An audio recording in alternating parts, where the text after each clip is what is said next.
안녕하세요. 치과의사 김성욱입니다. 오늘은 치과를 방문하실 때 가장 고민하게 만드는 일들에 대해서 말씀드려 볼까 합니다. 가벼운 마음으로 스케일링이나 받으러 갈까 해서 치과를 방문했는데 뭔가 좋지 않다고 이야기하면서 막 뭐라 이야기를 막 하더니 생각지도 못한 큰 금액의 치료 계획을 떡하니 내놓는 경우가 있을 겁니다. 경험 있으신가요? 제가 말씀드릴 때도 간혹 그렇게 말씀하시는 경우도 있었어요. 그러면 즉각적으로 이런 생각이 드실 겁니다. 어? 나 안 아픈데? 하나도 안 아픈데? 뭐 거기 좀 더 나가서, 뭐지? 뭐, 속된 말로, 덤터기 씌우려고 그러나? 그렇죠. 그런 생각 들 수 있어요. 사실 아플 때 치료해주는 곳이 병원이잖아요. 하지만 아이러니하게도 치과를 포함해서 여러 질환에서 나타나는 현상 중에 하나는 안 아프다는 겁니다. 그리고 아파서 오시면 늦습니다가 될 수도 있습니다. 뭐 어려운 예를 들지 않더라도 대표적으로 우리 가장 무서운 질환이 암이죠. 암 같은 경우도 암 검진 후에 아프지도 않고 아무렇지도 않지만 초음파와 CT 사진만으로 종양을 보여드리고 있다고만 말씀드리면 많은 분들이 저 사람 나한테 거짓말하는 거 아니야? 이런 얘기보다는 정말 맞아? 이런 생각이 드시면서 불안해지실 거예요. 하나도 안 아픈데 말이죠. 그리고 나서 주치의 선생님을 정하게 됐을 때 수술이나 항암 치료에 의한 제거가 필요하다는 의사의 소견에 쉽게 안 아프니까 저 치료 안 할래요? 라고 말씀하시기는 어려울 겁니다. 아마 안 계실 것 같아요. 물론 의사 선생님이 믿업지 못하실 경우에는 다른 선생님의 진찰을 통해서 더블이나 트리플 체크를 하실 수는 있을 겁니다. 물론 많은 분들이 그러실 거예요. 제 주변에서도 그렇고 제 가족이어도 아마 한 명의 의사 선생님의 말만 듣고 결정하기는 쉽지 않을 거예요. 하지만 이런 경우를 생명과 직접적인 관련이 없는 치과에 대입하기는 좀 어렵습니다. 충치가 아무리 심해서 아파 죽겠다고 하더라도 생명에 지장이 있지는 않으니까요. 게다가 치과는 그 접근성과 생명의 연관성 대비해서 치료가 되게 무섭습니다. 사실은 뭐 편의점만큼이나 많은 게 치과고요. 그래서 가기가 어렵지 않아요. 그리고 치과 치료 안 받는다고 내 목숨이 왔다 갔다 하지도 않아요. 근데 되게 무서워요. 조금 큰 치료는 척추 마취나 전신 마취로 큰 마취를 하고 안 아프게 이루어지는 데 대비해서 치과 치료는 또렷한 정신으로 내 치료 과정을 온전히 다 느끼고 각종 소리들 다 느끼고 있으니까 더 무섭기가 쉽습니다. 뭐 모터 소리, 웽 소리라든가 벅벅 긁고 치아를 흔들 때 턱도 막 비틀어지고 막 이런 소리들이 들리면 별로 안 아프다고 그러더라도 기분이 굉장히 안 좋을 수 있죠. 저도 몇 번 안 되지만 치과 치료 받을 때의 경험은 상당히 좋지 않습니다. 그러다 보니 싫어하거나 무서워하시는 분들이 제법 많아요. 그리고 급하지 않다고만 한다면 무기한으로 미루시는 경우가 꽤 많습니다. 반대도 많아요. 그러니까 이 환자분께 정기적으로 와서 스케일링도 받으시고 하시는데 뭔가 충치 치료가 필요하다고 하시면은 차일피일 미루시고 잘 안 하시고 그러다가 왜 안 하실까? 이분은 우리 병원에 별로 안 좋아하시나 하지만 뭐 정기적으로 꼬박꼬박 오세요. 그래서 나중에 치료를 하려고 그러면 정말 긴장하고 무서워하시는 경우가 좀 있습니다. 그런데요, 치과 질환들 중에 상당수의 질환이 초기 처치의 장점이 상당히 많습니다. 빨리 치료받으면 이득인 거죠. 물론 치과 치료의 특성상 딱 이렇게 문제가 있는 부분만 걷어내는 게 아니라 정상적인 치아를 삭제하는 손해가 생길 수밖에 없긴 해요. 하지만 그렇다 치더라도 굉장한 이득인 경우가 많습니다. 왜냐하면요, 이 질환들을 방치를 해버리면 안 보이는 속으로 아예 들어가 버려서 댁에서 아무리 이를 닦고 또 병원에 가서 스케일링을 하고 치실을 쓰고 뭐 워터픽을 하시고 그래도 제거를 하시거나 예방하기가 불가능한 상태로 바뀌어 버리기 때문입니다. 일단 충치의 경우를 먼저 보실게요. 두 사진이 보이실 겁니다. 좌측과 우측에 충치에 이완된 치아를 보실 수가 있는데요. 여러분 보시기에는 이 두 치아가 동일해 보이시는지요? 뭐 달라 보이긴 하지만 뭐가 문제일까가 어렵긴 하실 겁니다. 그냥 치아 씹는 면에 까맣게 충치가 생긴 거 아니야? 라고 하실 수도 있어요. 근데 결정적인 차이가 있습니다. 저라면 이 두 치아의 치료 방법을 다르게 말씀드릴 것 같습니다.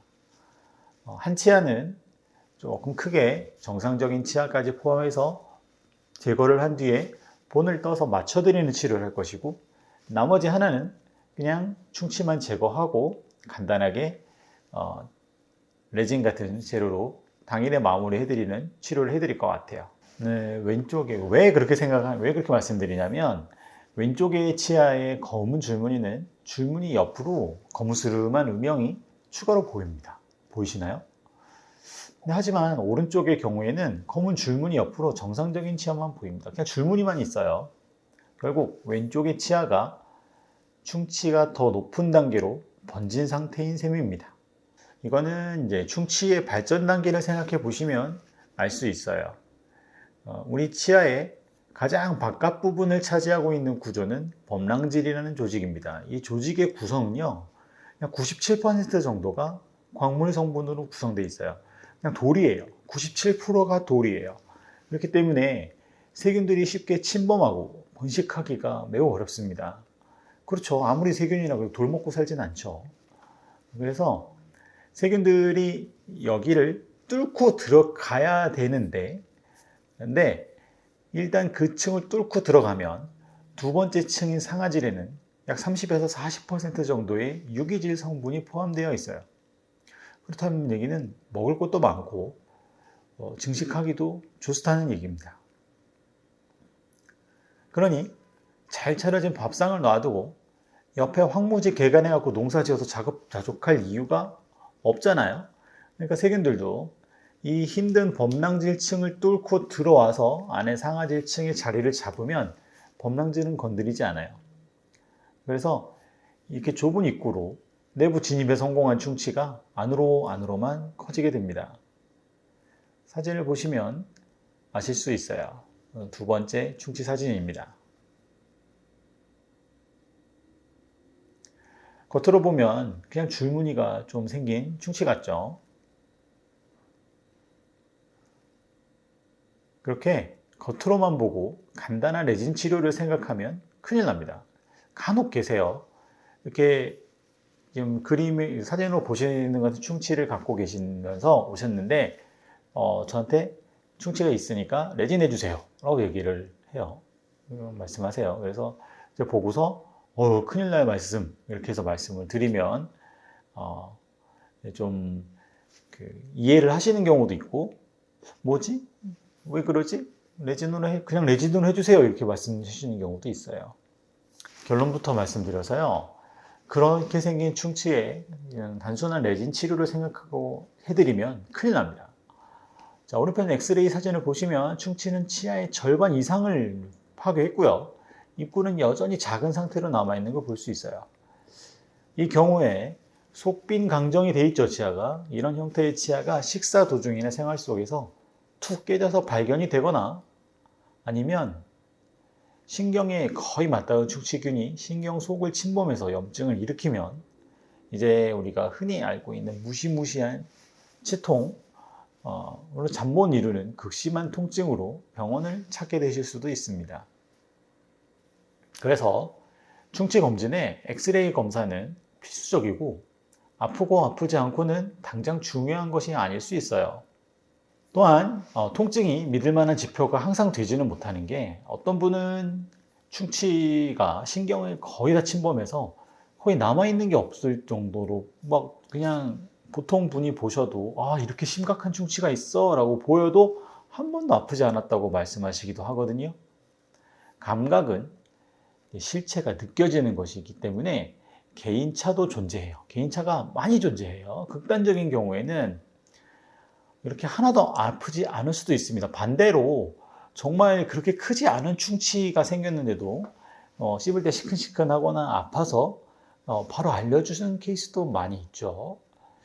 자, 그러면 이런 것들에 대한 좀 아쉬운 케이스들을 한번 보도록 하겠습니다. 이 사진은 발견 당시에 초기의 엑스레이 사진입니다.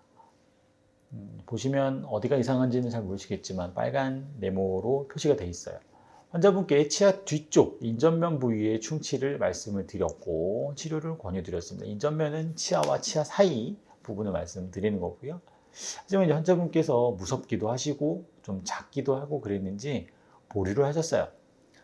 저도 이제 강하게 막 말씀드리고 아프지도 않으시다는데 하기가 좀 뭐해서 일단 관리 잘 하시고 지켜보시기를 당부드렸습니다.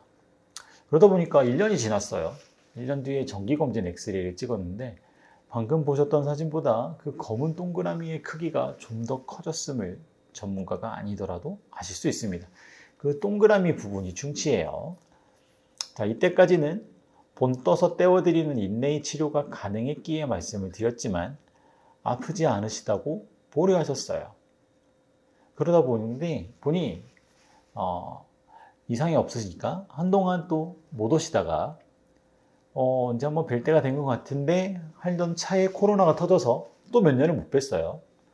못 뵀는데 이제 처음 발견된 이후에 8년 뒤에 치통으로 병원을 찾아오셨습니다.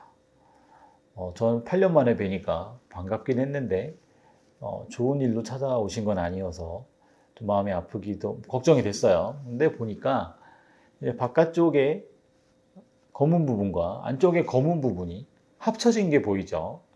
바깥쪽의 검은 부분은 충치로 치아가 바깥에서 파여 들어오면서 비게 된 부분이고 안쪽의 검은 부분은 치아의 신경입니다. 물론 8년이라는 시간이 걸렸어요. 그래서 굉장히 빨리 진행된 편은 아닙니다. 근데 이게 빠르면 8년이 아니라 8개월이면 충분히 충치가 치통을 유발할 수도 있어요. 떼온다고 하죠. 본 떠서 떼어드리는 비교적 손실이 적은 치료로 막을 수 있는 충치가 신경치료 후에 부족한 치아 머리 부분을 보강하는 기둥까지 세워서 저희 용어로 포스트라고 합니다. 수복해드려야 되는 큰 케이스로 바뀌어 버렸어요. 많이 안타까웠습니다. 물론 치과 치료가 무서우셨던 거라고 믿고 있어요. 근데 조금만 용기를 내셨더라면 간단하고 신경치료도 하지 않고 비용도 좀 적게 들면서 치료를 해드릴 수 있었던 거 아닌가 하는 아쉬움이 있습니다. 다음엔 2차 충치입니다. 2차 충치는 뭐냐? 2차 충치는 충치가 한번 생겼어요. 그래서 치과에서 치료를 받았어요. 근데 치과 치료라는 거는 우리 몸이 충치를 없애는 게 아니고 의사가 충치를 제거하고 그 부위에 인공물로 다시 떼어 넣는 치료, 씌우거나 이런 치료들을 받죠. 그러다 보니까 자연 치아와 경계면이 생깁니다. 거기에 생긴 충치를 말합니다. 자, 다시 사진을 보시면 빨간 화살표와 초록색 화살표가 다 보입니다. 보이시나요? 여기서 화살표 끝부분에 주목을 해보세요. 빨간색 화살표가 되어 있는 부분은 금으로 치료된 부분 경계선 주변에 거무스름한 부분이 있습니다. 하지만 녹색 화살표에는 그런 부분이 보이지 않아요. 이 정도는 구분하실 수 있죠. 어렵지 않습니다. 붉은색 화살표 부위에 2차 충치의 가능성이 대단히 높아 보입니다. 거의 90% 이상이라고 판단이 돼요. 자, 안 아프다고요? 아파진 다음에는 바로 신경치료부터 시작입니다. 그리고 치아를 많이 깎게 되고 치료 기간도 길어지고 비용도 높아지죠. 자, 다음 사진을 보시면 이 사진에서는 금으로 씌워진 부분과 잇몸 사이에 노출된 검은 부분을 주목해 보시기 바랍니다. 이 치아는 오래전에 신경치료를 받아서 감각이 아예 없어진 상태입니다. 그런데 상태를 또 딱 보시면 여러분이 치과의사가 아니시더라도 이거 심상치 않은데? 뭔가 좋지 않은데? 하는 느낌이 들지 않으시나요? 시커멓게 돼 있잖아요. 이 치아는 아무리 충치가 크게 생겨도 아프지 않아요.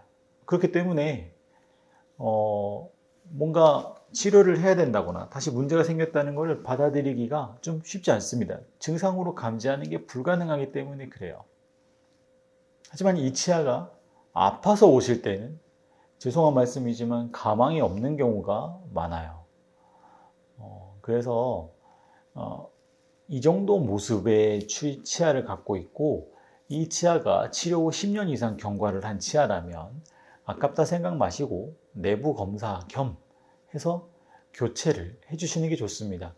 보시면 그 씌워진 안쪽의 내부는 사실 치과 의사도 짐작은 어느 정도 가능하지만 정확하게 알기는 어려워요.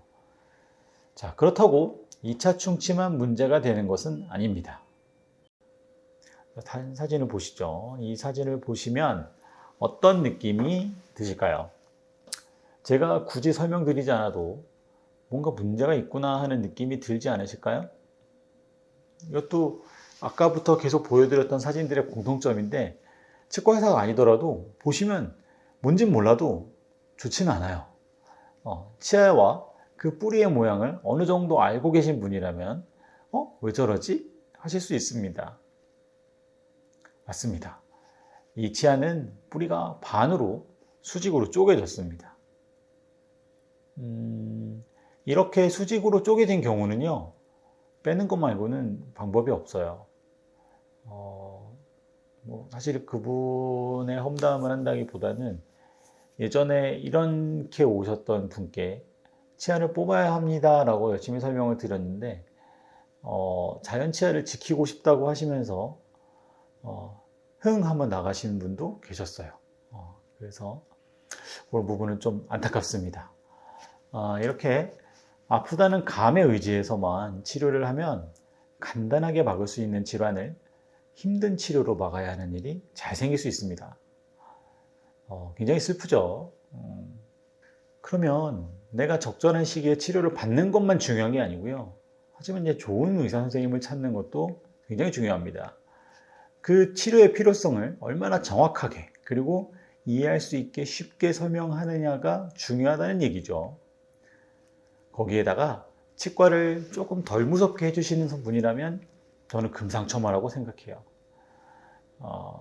무엇이 문제고 내가 그 설명을 이해했다면 주저 마시고 치료 받으시는 게 어떨까요? 그게 오히려 자연 치아를 지키는 길입니다. 잊지 마시고요. 이상 치과의사 김성욱이었습니다.